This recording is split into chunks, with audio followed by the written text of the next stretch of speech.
بسم اللہ الرحمن الرحیم۔ یہ کیا جہاد کریں گے؟ اب ان کے خلاف جہاد ہے۔ یہ جو دریل اسلام کے نام سے اب دنیا کو دھوکہ دے رہے ہیں، ان کے اندر سجدہ تعظیمی کا شرک آ گیا ہے اور پوری طرح اس کے اوپر ڈٹ گئے ہیں۔ محمد حنیف نے پوری جماعت کو اس شرک کے اندر ملوث کر دیا اور پھر نظم کے ڈنڈے سے منوایا۔ تو یہ چیز سامنے آ گئی کہ ان نامردوں نے اللہ کے وقار کو پیچھے رکھا، اللہ کا ڈر اور خوف پیچھے چلا گیا اور یہ اپنے امیر سے ڈر گئے۔ اپنے امیر کی بہت زیادہ ان کے دلوں میں عزت تھی،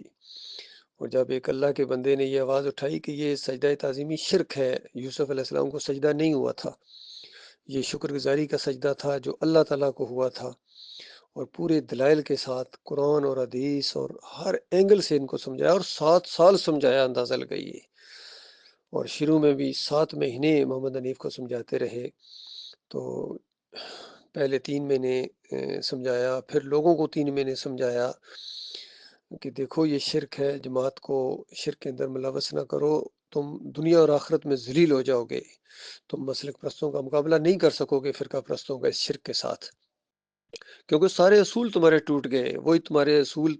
جو پہلے قرآن و حدیث کے مطابق تھے، جب ان کو توڑا ہے وہ تمہارے منہ کے اوپر ماریں گے، اور اس کے بعد تو منہ چھپاتے پھرو گے، لیکن کوئی اثر نہیں ان کے اوپر ہوا۔ پھر 1 مہینہ ان کو کچھ لوگوں کے نام بھی بتایا کہ دیکھو یہ وہ لوگ ہیں جن کا عقیدہ مضبوط ہے، یہ جماعت کو ایمان عقیدے سے ہٹنے نہیں دیں گے انشاءاللہ۔ تو اس کا بھی اثر کوئی نہیں ہوا۔ تو 7 مہینے کے بعد جب پوری طرح محسوس ہو گیا کہ اب یہ ڈٹ گئے ہیں اور ان میں اور بریلویوں میں اور دیوبندیوں میں اب کوئی فرق نہیں رہا ہے، اسی طرح یہ آگے سے ریئیکشن کرتے ہیں جس طرح وہ لوگ کرتے تھے، تو پھر ان کو للکارا گیا ہے، آڑے ہاتھوں بھی لیا گیا ہے، اور پوری طرح ٹھوک بجا کے ان کی تکفیر کی گئی ہے کہ دیکھو یہ سجدہ تعظیمی جو ثابت کر رہے ہیں یہ بالکل شرک ہے، اور اب ان کی حیثیت ایک طاغوت کی سی ہے، اس کا کفر کرنا لازمی ہے۔ تو اس کے بعد 7 سال گزر گئے اسی شرک کے اوپر، محمد حنیف صاحب مر گئے، کتنے لوگوں کو ساتھ اپنے لے گئے اسی شرک کے اوپر، تو پوری طرح ان کے اوپر حجت تمام ہوئی تھی۔ اب جو باقی رہ گئے ہیں پیچھے، عبداللہ عمر دورانی ہیں یا دوسرے لانڈی والی یہ ٹیم ہے، پارٹی ہے، ان کے اوپر بھی حجت تمام ہے، کیونکہ ساری باتیں کھول کھول کے بیان کر دی گئی ہیں۔ باقی جو دوسرے کچھ گروپ بنے ہوئے ہیں، علیحدہ علیحدہ کام کر رہے ہیں، اور کچھ ان کی عملی خرابیاں بھی ہیں، گناہ گاریاں ہیں، ان کو بھی تقریباً بتا دیا گیا کہ دیکھو یہ ان چیزوں کے اوپر ایک دوسرے کے اوپر فتوے نہ لگاؤ اور اللہ کے دین کا کام کرو، اور بازاروں میں، بسوں میں، ہر جگہ توحید کی دعوت پھیلاؤ،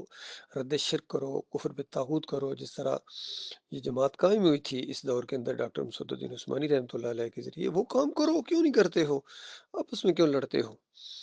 تو اس کا بھی ان کے اوپر کوئی خاص اتنا زیادہ اثر نہیں ہوتا ہے، کیونکہ خرابیاں ان کے اندر ایسی آ گئی ہیں، دنیا داری ان کے اندر آ گئی ہے، جو پوری طرح محسوس ہوتی ہے، وہ جو للہیت ہوتی ہے، آخرت کا شوق ہوتا ہے، وہ ان کے اندر نظر نہیں آتا ہے۔ تو اس طرح کی پوسٹیں لگانے سے تو بات نہیں بنے گی، جہاد کرو پوری طرح اس قرآن کے ذریعے، کفر و شرک کے خلاف پوری دنیا میں جو یہ طاغوت دندنا رہا ہے اس کے خلاف بولو، باہر نکلو